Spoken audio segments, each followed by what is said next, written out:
tardé nañu parce que ba léegi ñu ngi ànd. yow temps bi bàyyi na la fi de. non je suis désolé moi je suis dans le gouvernement. je sais ce que je dis gouvernement nga ne. mais maa ngi ci gouvernement bi kay. réer nga ci gouvernement bi. ah non réeruma ci gouvernement bi réer nga.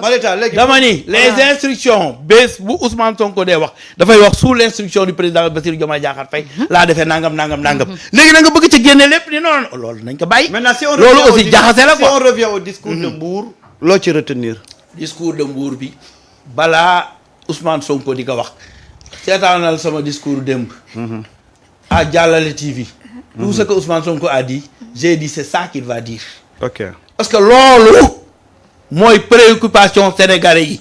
te moom en tant que premier ministre. bu demee dafa war a galvaniser les jeunes daf leen war a wax fan la ñu toll daf leen war a wax lan lañ ca def daf leen war a wax lu tax yenn yi egseegul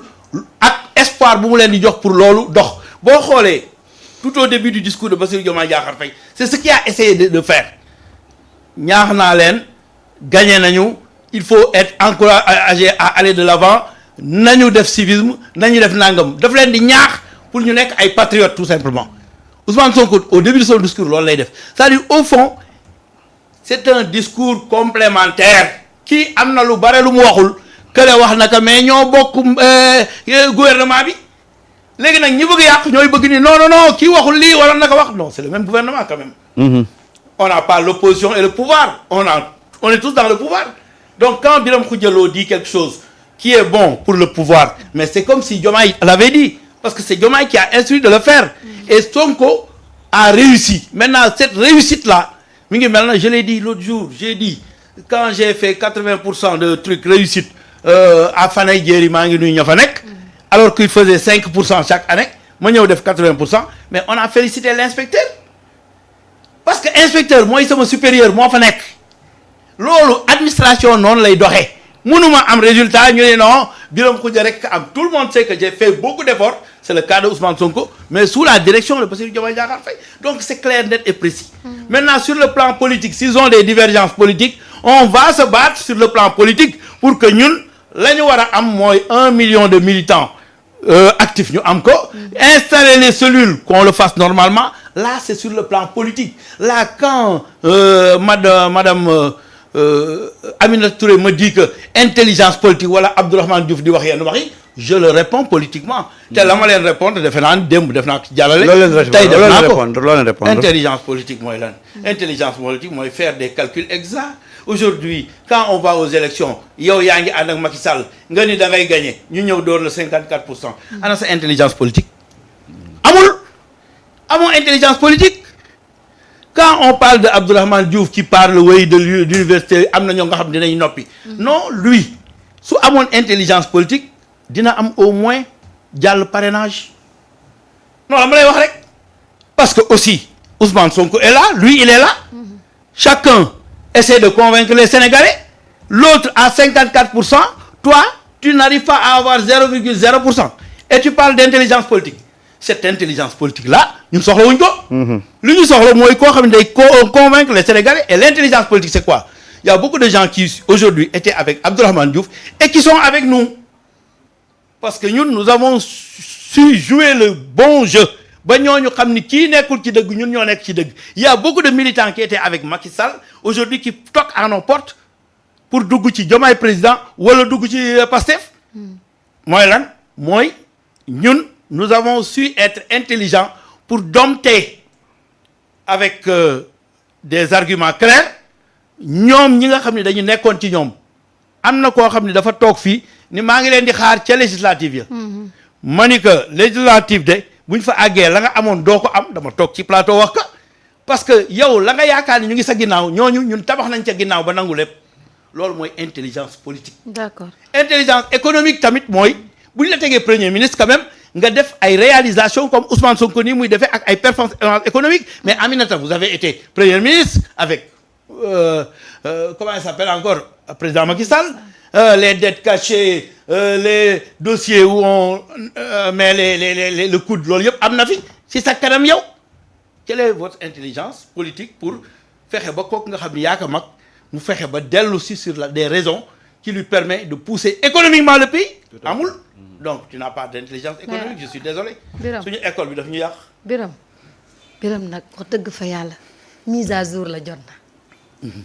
yow foog ñu mise à jour la parce que actuellement nii moom réer nga ci game bi réer naa ci gan. game bi nga réer yow déjà man le cas de Mimi dinaa ci ñëw parce que Mimi ça me non donne je parle de s'il te plaît dama bëgg ñu jeexal discours yi après ñu dem. wallahi yàlla mooma tiim bu dee kenn ku nekk ci yéen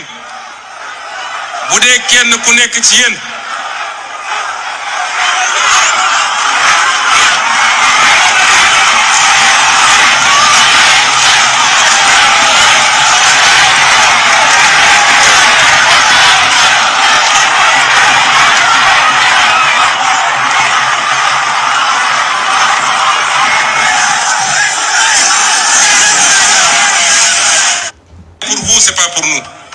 ñun amatuñu lu ñuy gagner et c'est pourquoi li ñu organiser am na solo ma ciy féliciter madame le ministre de la jeunesse ak toutes ses équipes pour la qualité de l'organisation jeunesse su Sénégal yéen li ngeen woon Sénégal magu Sénégal gépp bu ñu àndoon def loolu barki démb li suñuy footballeur wone te lépp ñu lal ko ci jom ak fit ak fulla ak désintéressement bu mat sëkk li ngeen di woon mag ñi bés bu ne buñ ci tënkuwoon ñun ñëpp te ngeen continuer le travail de conscientisation kon tey Sénégal teg nañ ko fi ñu ko war a teg ce Sénégal est le vôtre il n'est pas le Sénégal d'Ousmane Sonko il n'est pas le Sénégal de tous ces vieux qui ont tout échoué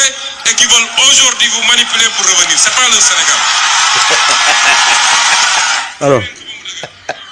tu as vu. Ousmane a parlé aujourd'hui avec le cœur. boo ko déggee ni muy waxee rek da ngay sentir ne Ousmane a parlé avec le cœur. Et je pense que le message de Ousmane une fois encore mu ngi rappeler à cette jeunesse là comme nam ko defee woon ca discours am bu njëkk ba. que tey le véritable levier de changement c'est la jeunesse. Et que quel que soit lu mënti xew wala campagne bu ñu mënti def de diabolisation il faut que cette jeunesse là soit consciente de fi ñu jëm ak ñoom rôle bi ñu war a jouer ci dans la transformation de ce Sénégal là. Et je pense que ces genres de messages là il faut que les jeunes à un certain moment de l'évolution de la vie du Sénégal ñu leen koy rappeler et il leur a demandé de continuer à faire ce travail d'éveil de conscience là parce que gis nga moment bi ñu nekk nii dañu nekk ci benn croisée des chemins tey il y a un combat entre le mal et le bien. Il faut identifier quels sont ces gens-là qui veulent semer le mal dans ce pays-là. Identifier les gens qui veulent semer le bien dans ce pays-là. nga xamal ko jeunes yi pour que jeunes yi puissent rallier le bien et que cette jeunesse-là bés bu rallier le bien va l'emporter parce que xam nga tey le mal n'est pas nombreux mais le mal a plus de moyens. Le mal n'est pas nombreux mais le mal a plus de visibilité. surtout. Qu'est-ce qu'il faut faire maintenant pour combattre ce mal-là? xam nga am na benn Biram baaxee ma ci phrase Ousmane boobu quoi l'art de vaincre xaw ma tout en ayant raison. xam nga c'est-à-dire que philosophie boobu la indiwaat. tey pour dire aux jeunes que ne soyez pas fascinés par ce que les gens vont vous proposer. Ne soyez pas omnibulés par ce que les gens vont vous montrer. Toujours delluwaat leen ci li tax tey ngeen di xeex pour ce pays-là. Et la jeunesse avait besoin de ce message-là parce que des fois da ngay dox ba si yàgg nga toog nga gis ay jeunes ngay wax ñu ne non du lii la ñu gars yi waxoon du lii la ñu gars yi waxoon wala nga dégg leen ñuy wax benn information boo xam ne da ngay xam ne ils ont été manipulés ils ont été mal informés et à un certain moment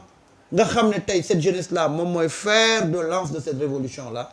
il faut nga tenir leen un discours boo xam ne da nga leen di recadrer waat recentrer waat leen autour d'un projet boo xam ne moom mooy la transformation de ce pays là parce que nag les premiers acteurs c'est la jeunesse tey jeunesse bi ñoo mën a pousser cette révolution là mu dox jeunesse boobu bu absenté mais cette révolution là mënul gagner. Et c'est pourquoi moi j'ai beaucoup salué aujourd'hui son discours à Mbour et ça a été des moments de communion entre Ousmane encore et sa jeunesse. La jeunesse nag a l'habitude de rencontrer Ousmane et toujours d'attendre un message fort venant de lui. Voilà mu ngi noonu. C'est un message de retour aux valeurs. C'est-à-dire au fond, je l'ai encore dit hier. Retour aux valeurs. C'est-à-dire au fond dafa am ñu nga xam ni dañ leen yar ci suñu ay principes ak valeurs yu nga xam ni c'est des principes et valeurs qui doivent être universels. Parce que li ñuy gis ci àddina bi mooy ñàkk jom góor jigéen truandé ak yooyu moo bëgg jël le dessus sur nos valeurs alors que nos valeurs ñoo waroon jël le dessus. J'ai donné un exemple loolu la leen wax muñ leen am leen fulla am leen fayda am leen jom mooy bu njëkk sa kër da daan toog du togg añ kër gi dend ak yow togg añ sa yaay xamal na ni ñii de boo amee fulla am fayda am jom ëllëg yow di nga leen ëpp ay moyens li la kay may mooy fulla ak fayda ak jog ak ngor loolu la bëgg delloosi ci xale yi aujourd'hui ce n'est pas parce que LGBT am na moyen tax nga mën a dem ci foofu ndax la fa ne c'est extrêmement important te yooyu tendance boobu mi ngi am parce que am na ñu bëri dugg nañ ci ay mbir yu nga xam ne li tax ñu dugg ca mooy seen ñàkk wala seen kii mu delloo leen nag ci ay vertu cardinal muñ fulla fayda jom ak ngor loolu moo tax Bassirou Diomaye Diakhar Faye a besoin d'un homme comme Ousmane Sonko et il l'avait dit tout au commencement am na message yoo xam ni Ousmane Sonko moo ko mën a jàllale mu jàll ba àgg xam nga message ki koy wax aussi dafa am importance ci ñi koy dégg am na ñu nga xam ni bu ñu waxee ñu déglu leen am ñu nga xam ni mën nañu wax ba suba kenn du leen déglu donte lu ñuy wax dëgg la donc c'est ça la chance de Ousmane et c'est ça la chance de Bassirou Diomaye Diakhar Faye qui doit maintenir Ousmane mu koy dimbali ci la réconciliation avec la jeunesse loolu nag ñu ngi ñaan yàlla mu ànd ak divergence d'opinion politique yëpp jeex bu ko defee ñu ànd réaliser véritablement le vœu des Sénégalais nga xam ni c'est un vœu supérieur c'est un vœu noble mooy fexe ba Sénégal jëm tegu ji kanam loolu mooy am solo divergence d'opinion du dara nit ak nit bu ñu àndee mën nañu am divergence mais bu ñu waxtaanee rek jubóo man loolu lay ñaan même si l'espoir est perdu pour certains moi je reste toujours confiant que j'ai deux hommes yu nga xam ni ku ci nekk fréquenté naa la xam naa ni ñoom ku ci nekk am nga xel bu day na dépasser ay chose primaire mooy accéder au pouvoir ne pas accéder au pouvoir Ousmane Sonko comme l'a dit man li ma soxal mooy réew mi dox ma am pouvoir ma bañ a nekk pouvoir yëpp a yam bu ñu ma ni woon da ngay nekk pouvoir te réew mi di dox ma bàyyi pouvoir bi ak keneen pour que réew mi dox donc kooku am na conscience supérieure conscience boobu aussi il faut mu inculquer que tous les jeunes te loolu mi ngi koy réussir aujourd'hui bu demee ba université am un grand problème mu ñëw taxaw wax ak ñoom ñu déglu nga xam ni kii am na solo ci dispositif gouvernement taal bi te loolu Bassirou Diomaye Diakhar Faye moo la ko gën a xam donc les pronostiqueurs nañu xam ni dañuy daanu à chaque fois ba 2029